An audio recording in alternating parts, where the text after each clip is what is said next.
हाँ जी, नमस्कार स्टूडेंट्स।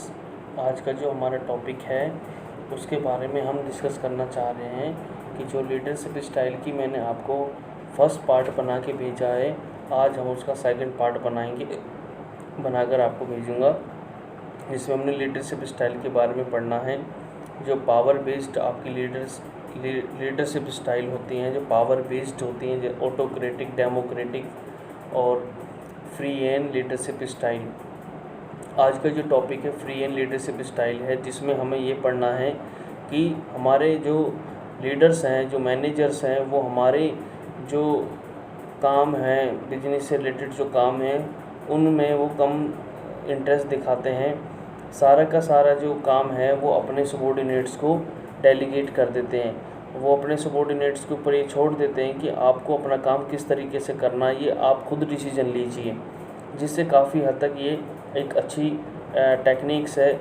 इससे कर्मचारी हैं जो हमारे काम करने वाले, उनका भी मोरल हाई होता है और वे पॉजिटिव वे से वो काम करते हैं, उनके भी कैरियर में एडवांसमेंट आती है। तो इससे किसी प्रकार के जो हमारा बिजनेस है उसमें किसी प्रकार का आपसी विरोधाभास नहीं होता है। और फ्री एंड लीडरशिप स्टाइल है जो it is refer to that leadership style in which the leader give his subordinate complete freedom to make decision। इसमें complete freedom दे देते हैं अपने सबॉर्डिनेट्स को डिसीजन लेने के लिए। इसमें इसकी जो कैरेक्टरिस्टिक्स हैं हमारी, वह फुल फेथ इन सबॉर्डिनेट्स। हम अपने सबॉर्डिनेट्स को कोई काम देते हैं तो उन पे हम सबसे पहले विश्वास करना होता है, और विश्वास करने के बाद ही हम उनको पूरा काम दे पाते हैं। इससे कहते हैं कि इन्वॉल्वमेंट लीड टू कमिटमेंट। भागीदारी से ही जिम्मेदारी बढ़ती है। जब हम अपने कर्मचारियों की भागीदारी को इंश्योर करते हैं तो वो भी अपनी एक रिस्पॉन्सिबिलिटी समझकर चलते हैं, जिससे एक हमारे सामने पॉजिटिव रिजल्ट आने की पॉसिबिलिटी होती है। इसके बाद इंडिपेंडेंट डिसीजन मेकिंग सिस्टम। देखिए, जो भी डिसीजंस लिए जाते हैं वो सारे के सारे डिसीजंस हैं जो हमारे सबॉर्डिनेट्स के द्वारा लिए जाते हैं। अब सबॉर्डिनेट्स हैं जो हमारे डिसीजन लेते हैं तो वो भी आपस में डिसीजन मेकिंग करके डिसीजन लेते हैं। तो जो भी डिसीजन लिया जाता है वो बिल्कुल इंडिपेंडेंट होता है, और उसमें ऐसा नहीं होता है कि उनके ऊपर किसी प्रकार का कोई डिसीजन वो इम्पोज किया गया है, because decision taken by the subordinates. Next है डिसेंट्रलाइजेशन ऑफ अथॉरिटी। आपने ऑटोक्रेटिक में पढ़ा था कि जो लीडर्स थे वो सारी की सारी पावर को सेल्फ अपने हाथों में रखते थे, सेल्फ हैंड रखते थे। और इसमें क्या है कि सारी की सारी जो पावर है उसका डिसेंट्रलाइजेशन कर दिया गया है अमंग द सबॉर्डिनेट्स, बिकॉज क्योंकि डिसीजंस अब हमारे सबॉर्डिनेट्स को लेने होते हैं। इसके बाद कोऑपरेटिव रिलेशंस। आपस में देखिए, जो मैनेजर्स हैं और जो लीडर्स हैं, कंपनी के जो काम करने वाले कर्मचारी हैं, वो आपस में बिल्कुल म्यूचुअली तरीके से अच्छे तरीके से रहते हैं और उनके बीच में एक अच्छा विश्वास होता है। किसी प्रकार की कोई दिक्कत नहीं होती, वो एक अच्छा काम करते हैं मिलकर, उनके बीच में एक अच्छे रिलेशंस बने होते हैं। जो उनको काम सौंपे जाते हैं वो उन काम को पूरा करते हैं टाइम से। इसके बाद हमारा पॉइंट आता है मोटिवेशन थ्रू अथॉरिटी। कई बार कुछ व्यक्ति को जब हम कोई काम से सौंपते हैं, किसी काम का उसको जिम्मेदारी देते हैं, तो वो व्यक्ति इंटरनली बहुत मोटिवेट होता है काम करने के लिए कि मेरे सर ने मुझे ये काम दिया, मुझे ये बड़ी ईमानदारी से करना है। एक स्वाभिमान की, एक बहुत प्रेस्टीज की फीलिंग हमारे माइंड में निकल के आती है कि देखो मैं इतना इम्पोर्टेंट हूँ, मुझे ये काम मिला है। टू वे कम्युनिकेशन होता है। इस पद्धति में सभी कर्मचारी अपने कार्यों का निष्पादन करने के लिए आपस में विचार विनिमय करते हैं कि ये काम कैसे करना है। ऐसा नहीं किसी प्रकार की रिस्ट्रिक्शंस लगी हो है इसमें कि जो काम बताया गया केवल आपको पूरा करना है। इसमें हम आपस में विचार विमर्श भी करके इस काम को पूरा कर सकते हैं। और 7th पॉइंट है self directed, supervisory and controlled. इसमें हमें खुद अपने ऊपर सुपरविज़न करनी है, हमें खुद कंट्रोल होना है, हमें खुद जो व्यक्ति है काम करने वाला, उसको ये खुद देखना है कि इस काम को कैसे पूरा किया जा सकता है। अपने ऊपर सुपरविज़न मुझे खुद करनी है कि मेरे ऊपर प्रिंसिपल तो नहीं बैठा, ना कोई कॉलेज का सीनियर स्टाफ मेंबर मेरे पास, ये इसकी सुपरविज़न कौन कर रहा हूँ, मैं कर रहा हूँ अपने ऊपर कि भाई काम मैं कैसे कर रहा हूँ पूरा। इसके बाद है sense of responsibility in employee. इस पद्धति के अंतर्गत कार्य करने वाला व्यक्ति अपनी जिम्मेदारी को अच्छी प्रकार से समझता है और उसको पूरा करने के लिए हर संभव प्रयास करता है कि मेरे को जो जिम्मेदारी मिली है मैं उसको अच्छे से अच्छी ईमानदारी के साथ उसको पूरा करूं। सर, इस जो लीडरशिप स्टाइल है, जो ये आपकी फ्री एंड लीडरशिप स्टाइल है, इसके कुछ एडवांटेजेस भी हैं। Development of self confidence in subordinates. Self confidence की भावना तब पैदा होती है जब हम उनके ऊपर विश्वास करें, उनको कोई कार्य सौंपें। इसके बाद हाई लेवल मोटिवेशन। मोटिवेशन आपको पता है, जब प्रबंधक द्वारा अपने अधीनस्थों को कोई कार्य सौंपा जाता है तो इससे भी उनको एक इंटरनल मोटिवेशन मिलता है। और इसके बाद है helpful in development and extension of the enterprise. जिस संस्था में नेतृत्व की इस पद्धति को उपयोग किया जाता है उसका विकास चरम सीमा पर पहुंचता है। क्योंकि वहाँ पर कर्मचारी जो काम करने वाले व्यक्ति हैं उनसे ये नहीं कहा जाता कि तुम यहाँ पर वेतन लेने वाले कर्मचारी हो, उनको ये भी फीलिंग दिलाई जाती है कि आप भी इस बिजनेस के बड़े महत्वपूर्ण हिस्सा हो और इम्पोर्टेंट पार्ट हो बिजनेस के, और आपका बिजनेस है जो ये आपका अपना बिजनेस है, किसी किराए का बिजनेस नहीं है, ये आपका बिजनेस है जो। देखिए, फिर भी देखो इसकी इतनी फ़ायदे होने के साथ साथ कुछ डिफ़िकल्टीज़ भी हैं इसके सामने, कुछ डिसएडवांटेज भी हमारे सामने आते हैं। सबसे पहले हमारा जो डिसएडवांटेज आता है वो है डिफ़िकल्टी इन कॉर्पोरेशन। आपस में देखिए कई बार सभी व्यक्तियों की जो टेंडेंसी है, सोचने की शक्ति है, लोगों का मेंटल जो लेवल है वो अलग अलग होता है। कई बार आपस में कोऑर्डिनेशन की प्रॉब्लम भी आ जाती है। सुपरवाइज़र है, सेल्समैन है, फोरमैन है, बहुत सारे ऐसे लोग हैं जो कंपनी के अंदर काम करते हैं, कहीं ना किसी प्रकार को लेकर डिस्प्यूट बना रहता है। और वहाँ पर ये भी रहता है कि भाई आप कौन होते हैं मुझे ऑर्डर देने वाले, ये भी दिक्कत बन जाती है कई बार। तो आपस में एक दूसरे कर्मचारी के प्रति कोऑर्डिनेशन बनाना it is a most difficult problem. इसके बाद है lack of important managerial post. Managerial post है जो वो आपकी इनइफेक्टिव हो जाती है ड्यू टू जब तक आप उस पोस्ट के साथ कोई पावर अपनी नहीं रखते हो, कोई डिसीजन नहीं लेने की पावर रखते हो, तो फिर फ़ायदा क्या ऐसी पोस्ट को होल्ड करने से आपको। तो इस तरीके से जो पोस्ट हमने क्रिएट कर रखी हैं, जब हम ऑर्गेनाइजेशन के अंदर डिफरेंट पोस्ट क्रिएट करते हैं तो उनका कोई फिर यूज नहीं रह जाता। Suitable only highly educated employee.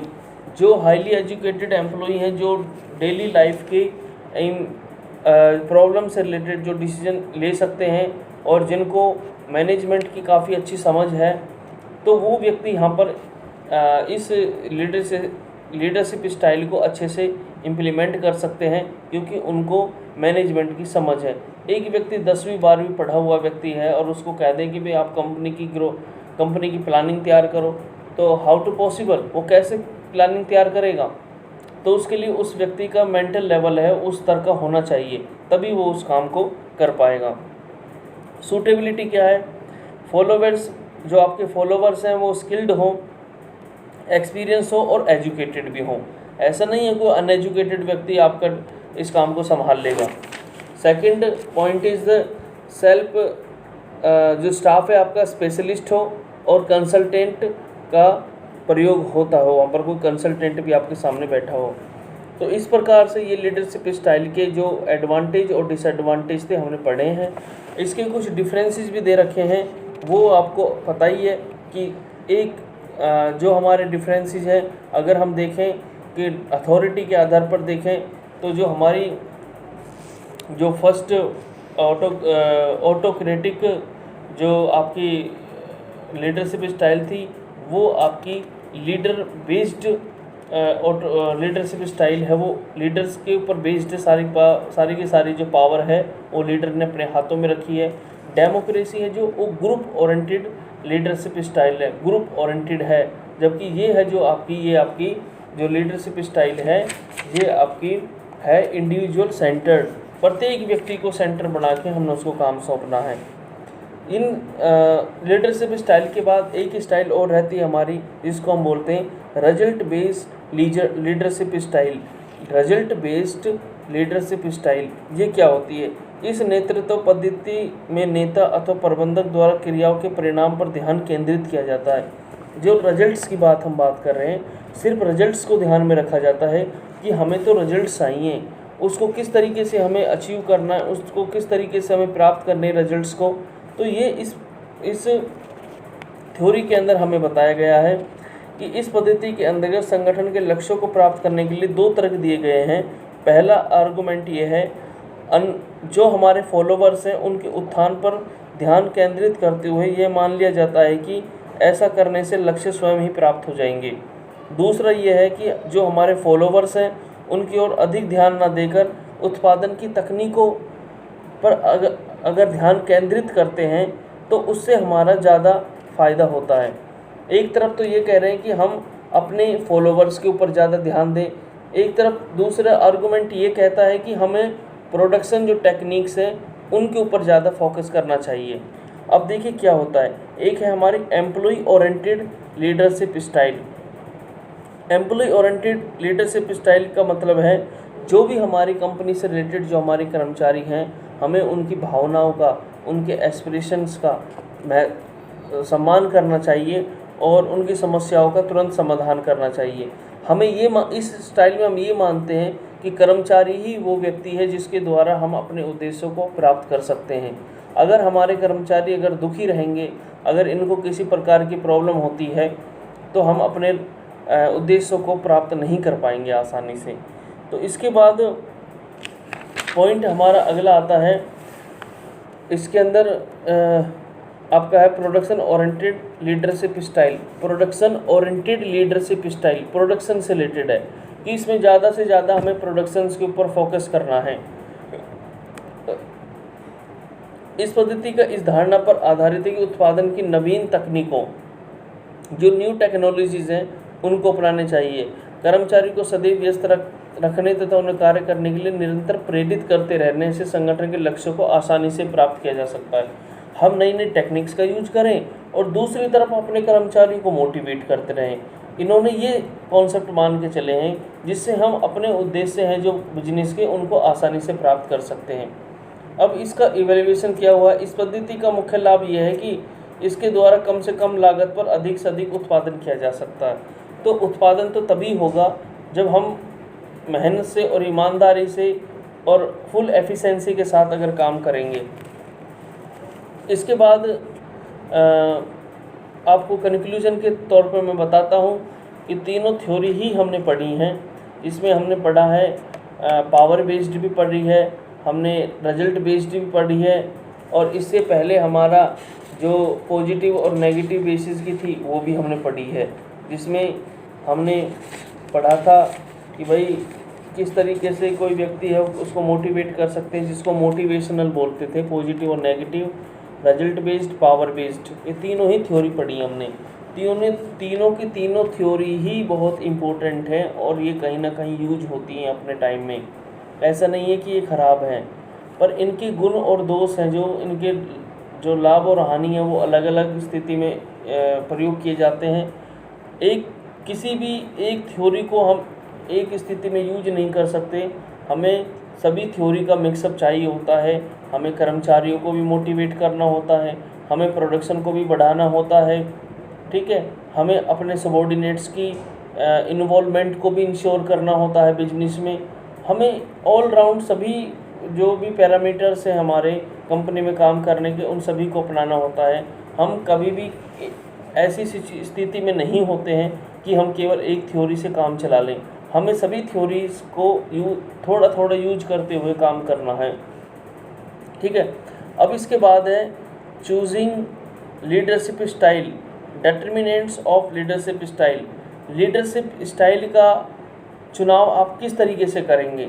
देखिए, नेचर ऑफ मैनेजर लीडर, नेतृत्व शैली को निर्धारित करने वाला प्रथम घटक है जो हमारा प्रबंधक या नेता का स्वभाव होता है।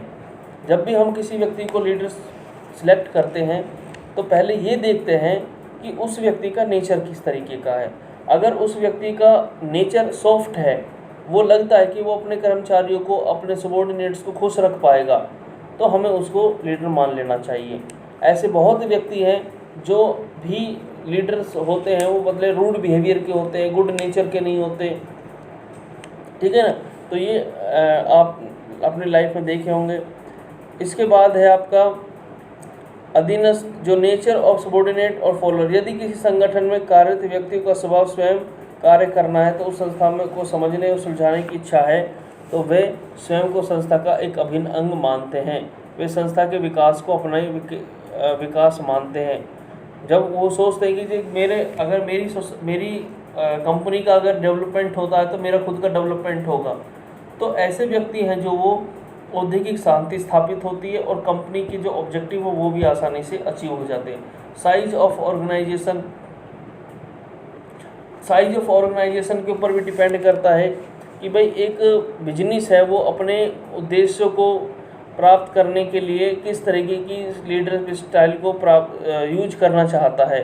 जिसमें आपका अगर बड़ा ऑर्गेनाइजेशन है तो आपको अपने ज़्यादातर अधिकारों को अपने सबॉर्डिनेट्स को देना पड़ेगा। अगर आपका छोटा सा कोई बिजनेस है तो आपको ऑटोक्रेटिक जो लीडरशिप स्टाइल है आप इसको चूज़ कर सकते हो, इसको अडॉप्ट कर सकते हो।